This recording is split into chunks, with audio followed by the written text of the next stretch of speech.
हमारे चैनल को सब्सक्राइब करें और लाइक कमेंट करें। उत्पत्ति 49। याकूब की भविष्य द्वापी 1। फिर याकूब ने अपने पुत्रों को ये कहकर बुलाया कि इकट्ठे हो जाओ, मैं तुमको बताऊंगा कि अंत के दिनों में तुम पर क्या क्या बीतेगा। 2। हे याकूब के पुत्रों, इकट्ठे होकर सुनो, अपने पिता इसराइल की ओर कान लगाओ। 3। हे रूबेन, तू मेरा जेठा, मेरा बल और मेरे पौरुष का पहला फल है।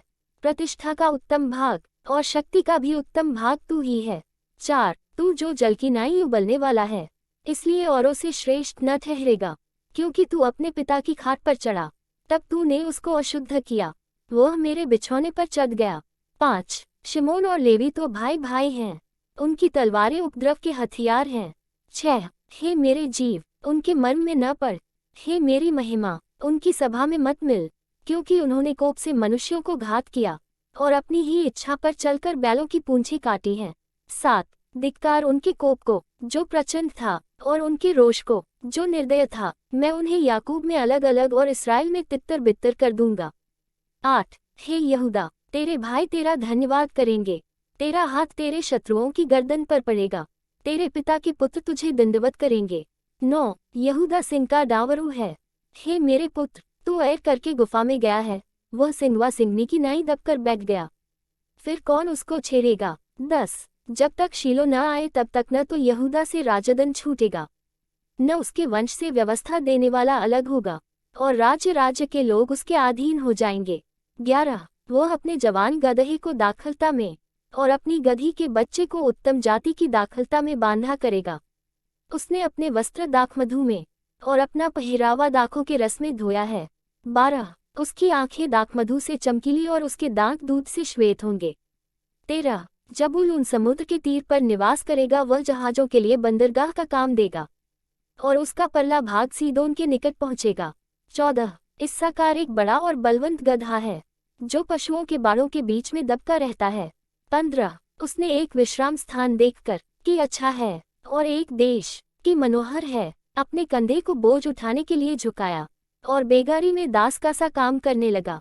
16। दान इसराइल का एक गोत्र होकर अपने जाति भाइयों का न्याय करेगा।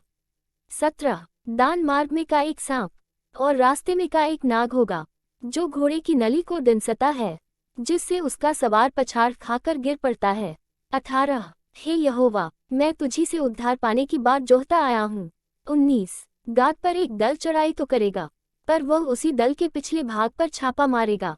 20। आशेर से जो अन्न उत्पन्न होगा वह उत्तम होगा, और वह राजा के योग्य स्वादिष्ट भोजन दिया करेगा। 21। नप्ताली एक छूटी हुई हरिणी है, वह सुंदर बातें बोलता है। 22। यूसुफ बलवंत लता की एक शाखा है, वह सोते के पास लगी हुई फलवंत लता की एक शाखा है, उसकी डालियां भीत पर से चढ़कर फैल जाती हैं। 23। धनुर्धारियों ने उसको खेदित किया और उस पर तीर मारे और उसके पीछे पड़े हैं।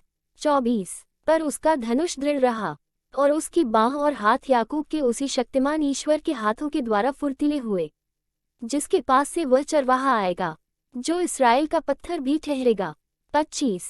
ये तेरे पिता के उस ईश्वर का काम है, जो तेरी सहायता करेगा, उस सर्वशक्तिमान को जो तुझे ऊपर से आकाश में की आशीषें और नीचे से गहरे जल में की आशीषें और स्तनों और गर्भ की आशीषें देगा। 26। तेरे पिता के आशीर्वाद मेरे पितरों के आशीर्वाद से अधिक बढ़ गए हैं, और सनातन पहाड़ियों की मनचाही वस्तुओं की नाई बने रहेंगे वे यूसुफ के सिर पर, जो अपने भाइयों में से न्यारा हुआ, उसी के सिर के मुकुट पर फूले फलेंगे। 27। बेन्यामीन फड़नेहारा हुंडार है, सवेरे तो वह एर भक्षण करेगा और सांझ को लूट बांट लेगा। याकूब की मृत्यु और गाड़ा जाना। 28। इसराइल के 12 गोत्र ये ही हैं, और उनके पिता ने जिस जिस वचन से उनको आशीर्वाद दिया, सो ये ही हैं, एक एक को उसके आशीर्वाद के अनुसार उसने आशीर्वाद दिया। 29। तब उसने ये कहकर उनको आज्ञा दी कि मैं अपने लोगों के साथ मिलने पर हूँ, इसलिए मुझे हित्ती एप्रोन की भूमि वाली गुफा में मेरे बापदादों के साथ मिट्टी देना। 30। अर्थात उसी गुफा में जो कनान देश में ममरे के सामने वाली मकपेला की भूमि में है। उस भूमि को तो इब्राहिम ने हित्ती एप्रोन के हाथ से इसी निमित्त मोल लिया था कि वह कब्रिस्तान के लिए उसकी निज भूमि हो। 31। वहाँ इब्राहिम और उसकी पत्नी सारा को मिट्टी दी गई, और वहीं इसहाक और उसकी पत्नी रिबका को भी मिट्टी दी गई, और वहीं में नेलिया को भी मिट्टी दी। 32 वह भूमि और उसमें की गुफा हित्तियों के हाथ से मोल ली गई। 33 यह आज्ञा जब याकूब अपने पुत्रों को दे चुका, तब अपने पांव खाट पर समेत प्राण छोड़े और अपने लोगों में जा मिला। हमारे चैनल को सब्सक्राइब करें और लाइक कमेंट करें।